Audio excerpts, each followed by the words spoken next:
La principale caractéristique que recherchaient mes parents en acquérant le château Malartic-la-Gravière était la qualité de son terroir. Cette croupe avait gardé sa réputation.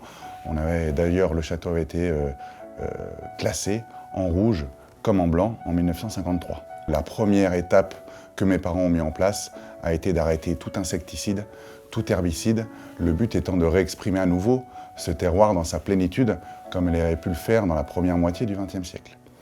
Donc avant que les résultats puissent être constatés réellement dans la qualité du fruit, ça a pris une dizaine d'années. On a commencé à ressentir une évolution dans la taille des grappes, dans la taille des baies, dans l'équilibre même du pied de vigne. Tout ceci, petit à petit, nous a amené à d'abord passer en agriculture raisonnée.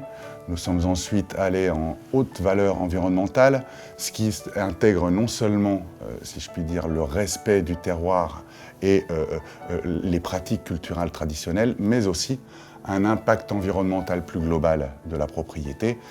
Donc en ayant tous ces outils à notre disposition, c'est-à-dire un terroir existant, mais les moyens de lui redonner la possibilité de s'exprimer et ensuite d'accueillir de la meilleure façon possible dans un chai qui nous permet de travailler au plus près, que demander de plus ?